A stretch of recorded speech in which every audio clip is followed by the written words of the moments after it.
What's up, guys? I'm going to show y'all some more of my trick carvings in this video. I moved the camera closer so hopefully you can actually see what I'm trying to show you this time. Alright, let's move along. I'm also going to try speaking a little slower and more deliberately, so hopefully I can get through this without too many issues. Let's start off with some of my earlier pieces, since they tend to be more crude, and I didn't take the time in my earlier pieces to sand all the parts, so you can see a lot of like facets and knife marks in the pieces.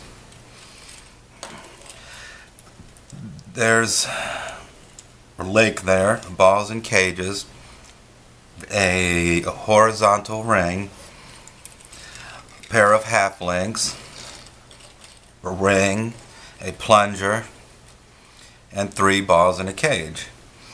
This piece is whittled out of pine and was dipped in polyurethane. I have later started using lacquer instead of polyurethane, a spray lacquer, which I like much more. This one here, that link here, there was going to be a bar across here that fed through the hole in this link, so it would remain like that, but I cut too far, as sometimes happens, and so now it flops around like that. This section here, I envision it being a bird, a large bird on a mountainside, looking out of a cove or opening, or like a cave opening of some sort, and a ball in a cage.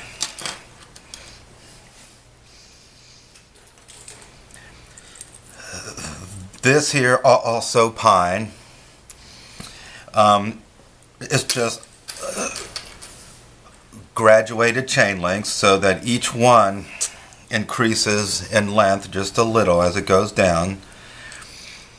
An interesting thing about chain links and other things where there are loose parts such as that, even the plungers here, half links, is each time you cut a link loose, your piece of wood gets just a little bit longer. So this piece probably started out something like this, and with each link that was cut loose, it grows just a little bit more. So I imagine this piece probably increased in length by about a ½ inch or so. Here's one. Little link here, of course, and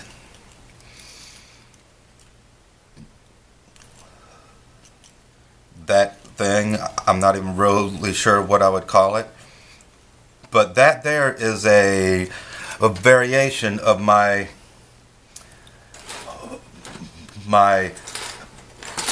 pass-through that I came up with on my very first piece, which I've yet to show you guys.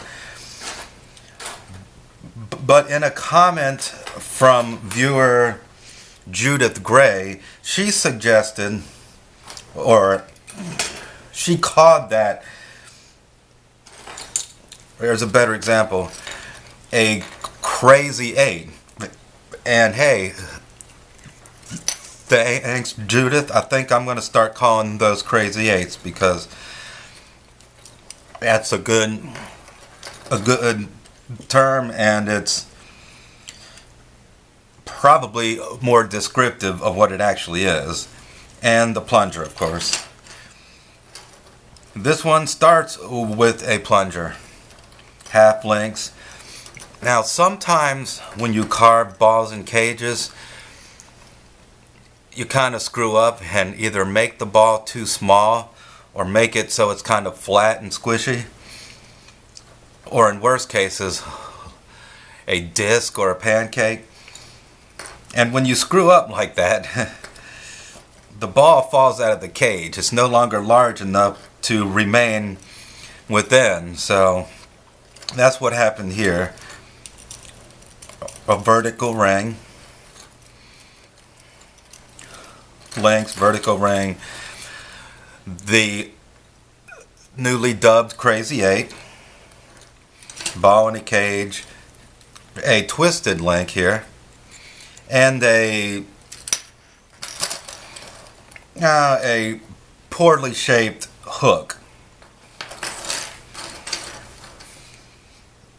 Now here's one starting off with telescoping rings, the cylinder, and a cage. Now notice how this cage is not enclosed up top.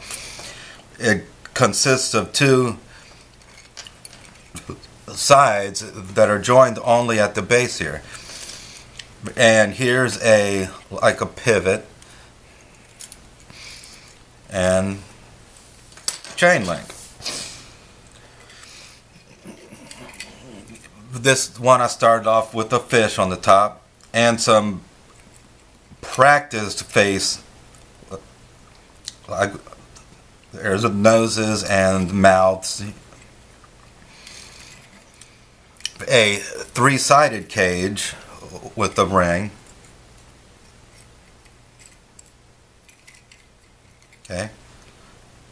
And who would have guessed I'd end with a ball in a cage? A lot of pieces either end or begin with ball and cages. And those that don't, there's a good chance it's going to have one somewhere in the middle. Here's some chain links. That's about as crude as chain links get.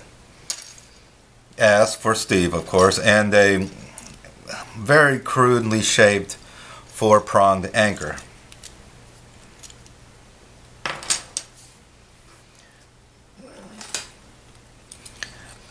Here's some more chain links.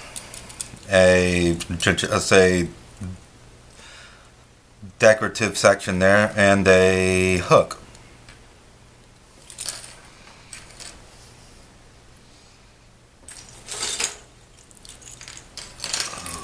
Some more basic chain links here. Now, see, these links started out something like that, so just this section here, I probably gained, what, maybe 2 1/4 inches in length, overall length. There's a part here with like a double vertical ring and a single vertical ring.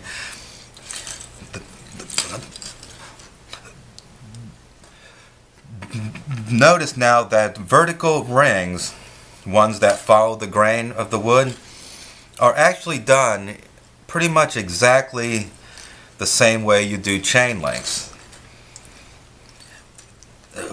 See, so this end link here could be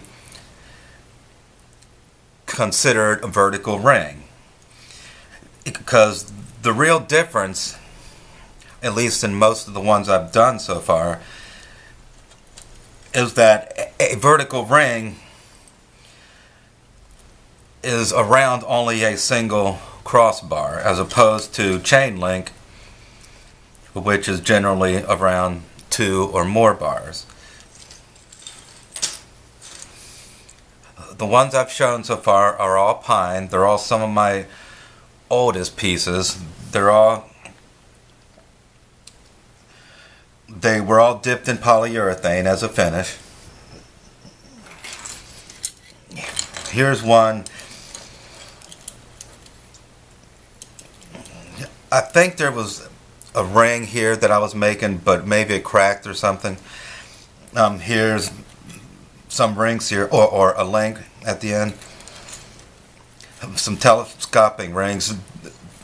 And now that I think about it, I may have already shown this piece in an earlier video. If so, well, you can see it again. There's a slug captured within just 2 bars.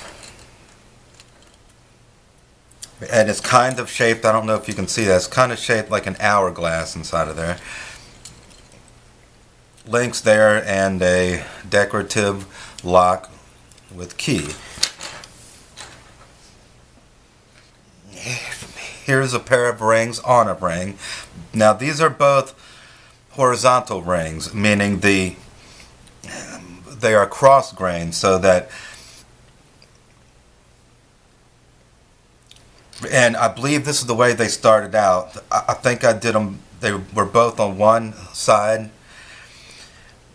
and all the grain in this piece is running this way. Now one could make something just like this where they do it as if it were chain, and the end result would be the same, only you would have long grain instead of short grain rings. This one here has a real short plunger on the end. Okay. A ball in the cage, a ring, and a leg-like appendage here. I envision this being the torso, butt, hip, thigh, and a club foot perhaps. This ring here started off angled like that, and when you make angled rings, you have the ability to make a ring that's wider than the wood started off. See the difference in the overall width of that ring and this ring? This wood here is basswood, and it is finished in lacquer.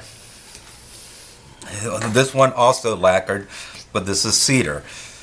It's got a mouth here, a nose, a pair of horns on a stick. Not created by Jeff Dunham. And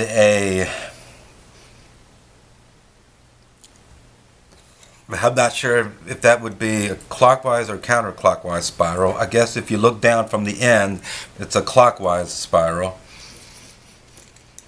followed by a counterclockwise spiral. See? Very loose, very tight, ending with the ball in a cage. This also is cedar, lacquered. The old telescoping rings. There's a joke in woodworking about needing a board stretcher sometimes. Well, there's your board stretcher there. See, this piece started out just like that. So it gained easily 2 inches in the carving of that element. This piece here was out of some wood I found in back of a convenience store one time. I'm not sure what the wood is, but it carves much like the ear wood I have. It's got a slug in an hourglass shaped cage, a cylinder in a cage. There used to be a section here, but I dropped it one day and I turned around to see where it fell, and I stepped on it and I crunched it to hell. So that section's gone, but the good news is now I have 2 pieces instead of 1. This here is a ball in a cage, all carved with a straight bladed knife. All of the ones I'm showing are all carved with a straight bladed knife. Oh look, a spiral piece. This is a scrap of wood I found under a tree that my wife and I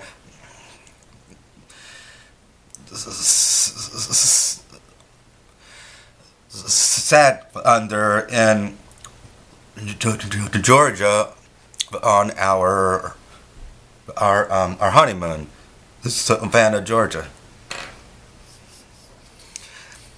That tree is right across the road from a famous waving girl statue who apparently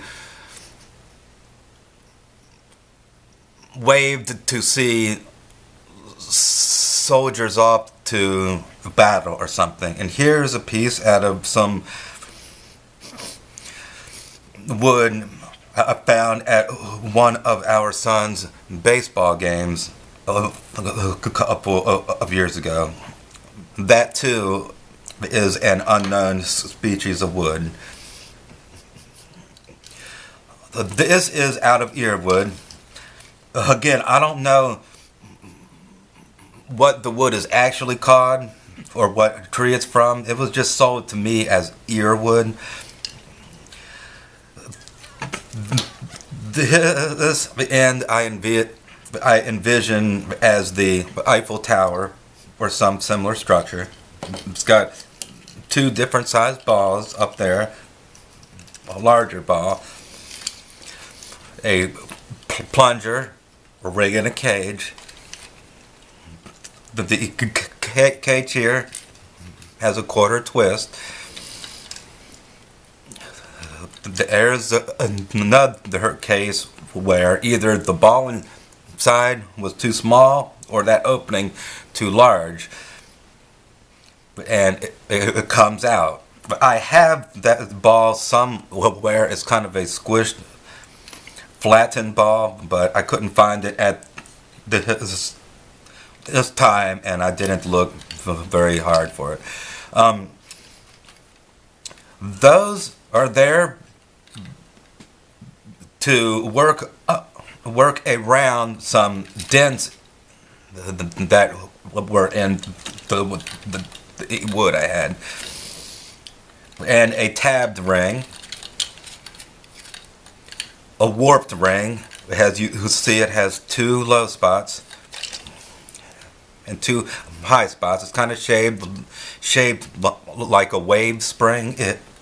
If you know what a wave spring is, that's what I had in mind when I made that ring. And they're on a shaft that have